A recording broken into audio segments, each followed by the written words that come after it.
एक और वजह से बहुत खास है। हमारी सरकार ने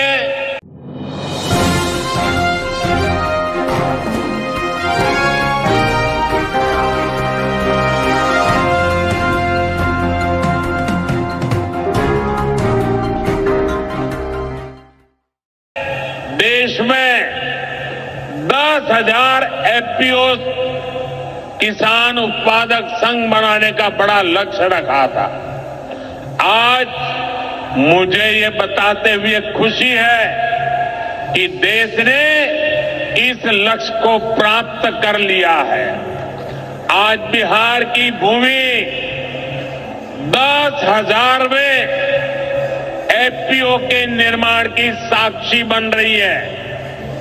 मक्का, केला और धान पर काम करने वाला ये एफपीओ खगड़िया जिला में रजिस्टर हुआ है। एफपीओ सिर्फ एक संगठन नहीं होता, एक किसानों की आय बढ़ाने वाली अभूतपूर्व शक्ति है।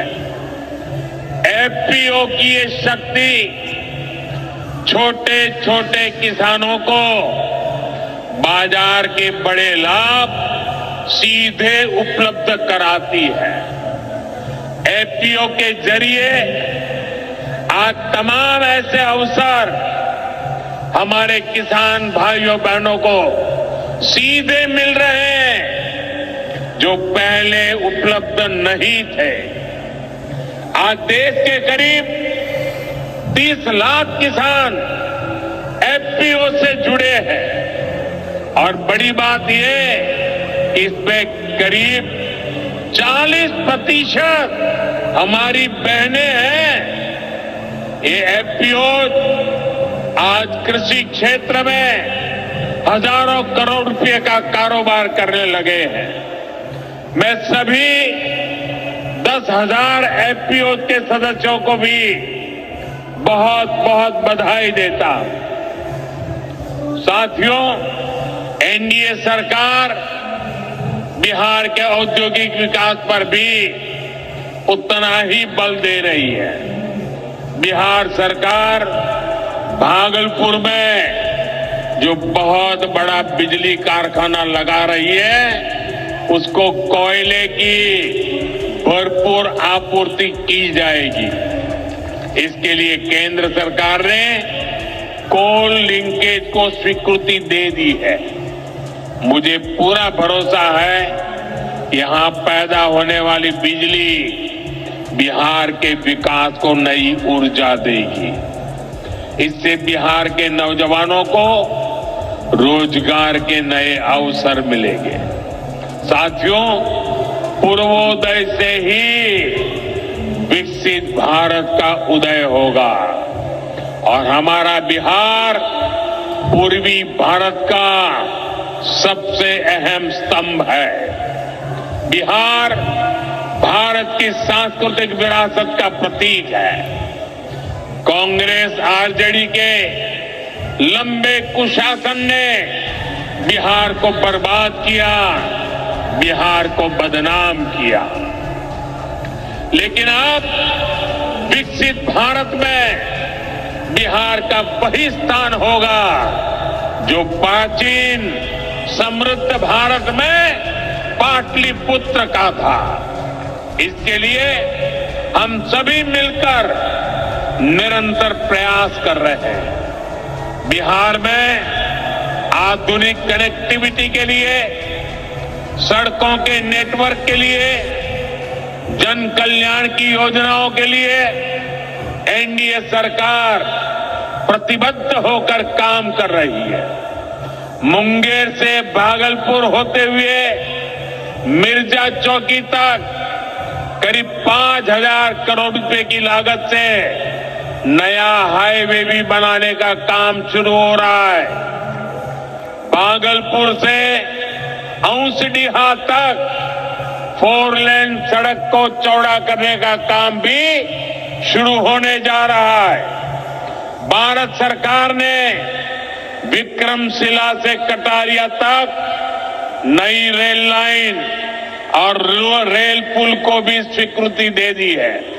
साथियों, हमारा ये भागलपुर सांस्कृतिक और ऐतिहासिक रूप से बहुत महत्वपूर्ण रहा है।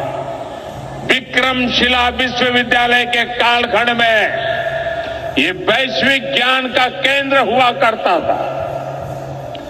हम नालंदा विश्वविद्यालय के प्राचीन गौरव को आधुनिक भारत से जोड़ने का काम शुरू कर चुके हैं। नालंदा विश्वविद्यालय के बाद अब विक्रमशिला में भी सेंट्रल यूनिवर्सिटी बनाई जा रही है। जल्द ही केंद्र सरकार इस पर काम शुरू करने वाली है। मैं नीतीश जी, विजय जी, सम्राट जी सहित बिहार सरकार की पूरी टीम को बधाई देता हूं। आप इस प्रोजेक्ट से जुड़ी जरूरतों को पूरा करने में तेजी से जुटे हैं। साथियों, एनडीए सरकार भारत की गौरवशाली विरासत के संरक्षण और वैभवशाली भविष्य के निर्माण के लिए एक साथ काम कर रही है। लेकिन ये जो जंगल राज वाले हैं, इनको हमारी धरोहर से, हमारी आस्था से नफरत है। इस समय प्रयागराज में एकता का महाकुंभ चल रहा है।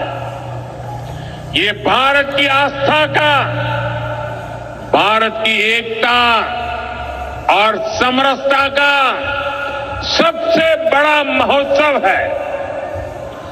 पूरे यूरोप की जितनी जनसंख्या है, उससे भी ज्यादा लोग अब तक एकता के इस महाकुंभ में डुबकी लगा चुके हैं, स्नान कर चुके हैं।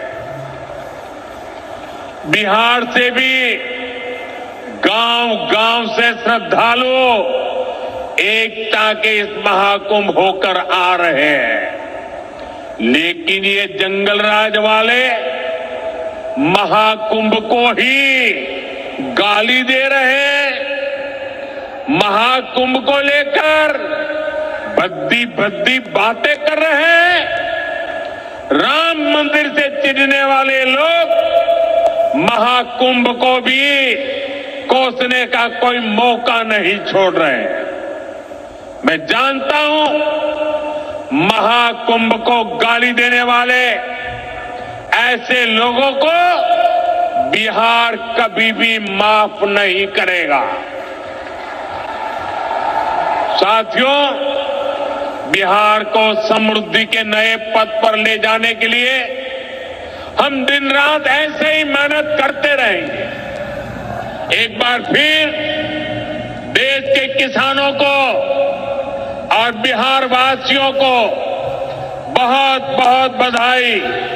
मेरे साथ बोले, भारत माता की, भारत माता की। बहुत बहुत धन्यवाद।